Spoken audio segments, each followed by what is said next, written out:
has ever seen. Shannon, is there any truth to this? Nah, hell nah. He a bald-faced lie. Magic Johnson is the greatest 20-year-old the NBA has ever seen. Steve Nash, just in case, and I know last year, October 2018, they legalized marijuana, recreational marijuana in Canada. That's where Steve Nash from. So he He lives here. Yeah, well, I know it's legal here because I know he blowing some of them trees. Does he realize that Magic Johnson was Finals MVP at the age of 20? He was an all-star. He was everything. He jumped in Game 6. Kareem was out with a migraine. He jumped center. This is rookie year. Rookie year now. At 20, he had just turned 20 at the start of the season. He jumped center. 42, 15, and 7. That's what he put up.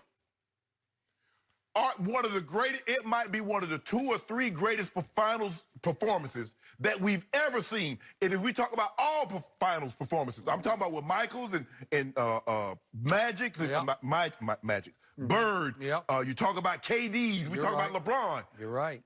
As a 20-year-old, as a rookie. So now who's Zion? That would be like Zion leading the Pelicans to the NBA Finals, Skip. Well, it would help if you gave Zion Kareem Worthy. Yeah, he gave. No, Worthy wasn't there. Worthy was there. Kareem was there. Kareem was the Finals MVP. That was also the last year the players voted for the MVP of the season. After that, the media took it over. Now, go back to my thing, what I told you 2 weeks ago. Luka Doncic is the real deal. He's a superstar, Skip. He's the real deal. Now, Nash even mentioned, Skip, the rules are a little different. The space is a little better. There's no more hand checking. Magic played in a grown man's league back then. If you think he complained about he didn't get the foul call the other night, there have been a lot of foul calls you wouldn't have got. And you going down the middle like you go down there now, that wasn't happening in the 80s. So I'm surprised you left out this other kid played in this league at 20. Yeah, LeBron. Grew up in Akron. Yeah. You know that guy? Yeah. But no, his 20-year-old season, Magic Johnson is the greatest 20-year-old. Okay, but are you saying Luka is better than LeBron was at 20? At 20, yeah. I say that. You're saying that? I say that. Wait, time out. Stop the presses. Yeah, right now at 20, yeah. You're saying Luka Doncic is better right now than LeBron was at 20. Yeah. You see what Luka's doing? I do see. I also see what he doesn't do. What? I'm sorry. He's a 32% three-point shooter. That ranks him 138th in the league. He ain't in front of my guy, Bron. Well, Bron. Bron's he's been making it. Oh, yeah. You know what? Luka is growing on me. I can't argue with these numbers, 30, 10, and 9. No, you can't. But I told you before the year started, Dallas now has 2 unicorns because they call Porzingis a unicorn. And this is another unicorn. So you got 2 of them, and they are feeding off each other with a little Tim Hardaway Jr. mixed in between. Playing unbelievable. Yeah, and all of a sudden, this team is 16-7 and 3rd in the West. I'm sorry, he's not better than your man LeBron was when LeBron was 20. And I know Cleveland did not make the playoffs that year. They're 42-40, and LeBron went 27-7-7. Yeah. LeBron's a better passer than Luka. Oh, yeah. He just is, and he was. At 20, he had the gift.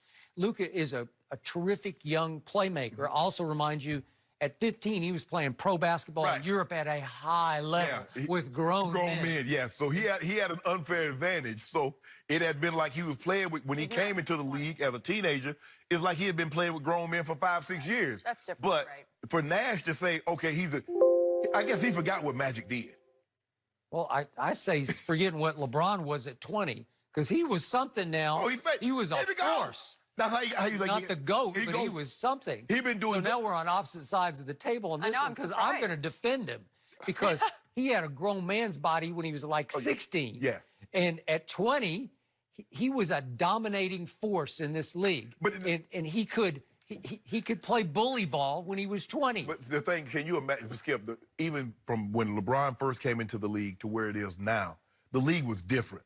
You still had guys, it was still a physical game back then. Now the space, it's all about space. Can you imagine if LeBron would have, now, with the way guys can get to the basket, LeBron would have just 30 points, just on layups and dunks. Okay.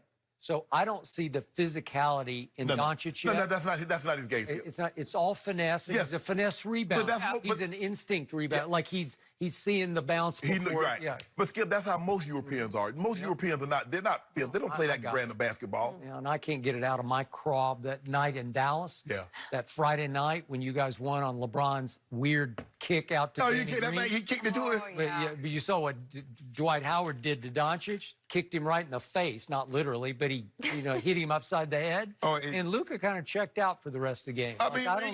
You see Dwight? He caught him off guard. Okay. But like I said, I think the thing is, Skip, is that sometimes we become I think you coined the phrase prisoner of the moment, is that we look at what Doncic is doing.